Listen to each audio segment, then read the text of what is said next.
Early on in our marriage, before we had kids, I tried to become this person in my mind who was good at routines and good at being domesticated. I tried to cook and then clean and then cater to my husband, who would look at me like, "Why are you doing all of this?" Chris never asked me to do any of those things, by the way. I get overwhelmed when things wouldn't happen perfectly and apologize to my husband for a version of me he never even asked for. All because I was trying to be this ideal version of myself and arrive at the situational destinations of my everyday life perfectly. I had this really outdated version of being a wife and mom in my head. Can you relate? Cook, clean, be agreeable, and make it all seem effortless. I told myself that this was what others expected of me, when in fact it was a lie I told myself and continued to believe for whatever reason. Emulating something you've seen a fictional character do on television or someone else in real life do because you think you're not enough will always dilute your true purpose. I learned this the hard way. Many of those times, I wore myself out with trying to be something I wasn't simply because I wasn't being honest with myself. I wasn't honest about who I was or who I wanted to be. I was so focused on external opinions. What did Chris think about this? What would my mom think? Would my friends be impressed? I was bombarding myself with opinions that, one, didn't matter, and two, didn't even exist. The reason I wasn't being honest with myself was because I hadn't decided who I wanted to be and why I wanted to be her.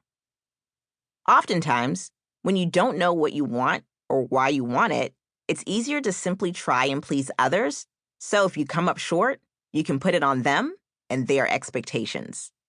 It's a cop-out with a pretty people-pleasing bow on it. Discovering your calling is an ongoing journey that requires a lifetime to fully realize. It's not a picture-perfect destination where you will arrive knowing all the answers. Here's one thing I know for sure. Your purpose in life cannot be to please others. Sure, it's great to serve others and even to help them. And if you happen to please others as a result of doing what's best for you, that's totally fine.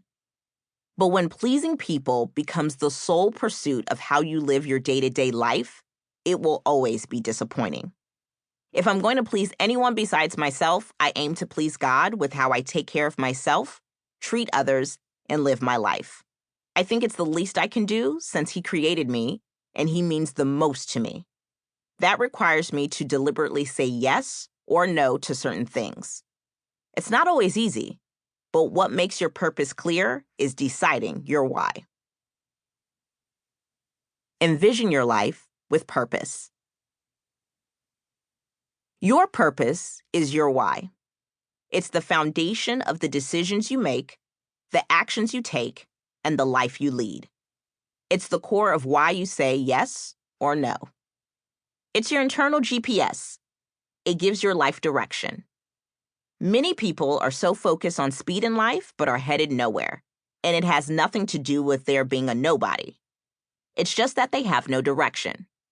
Before you can dive into discovering your everyday magic, your why has to be apparent. When you're clear on your why, then you'll make everyday magic on purpose. To get clear on your purpose, you have to envision your life with purpose. Then you'll be able to ask yourself daily, why is today meaningful to me? How can I make today aesthetically pleasing? Have I made today goal-oriented? Are my efforts today intentional? Am I being consistent today?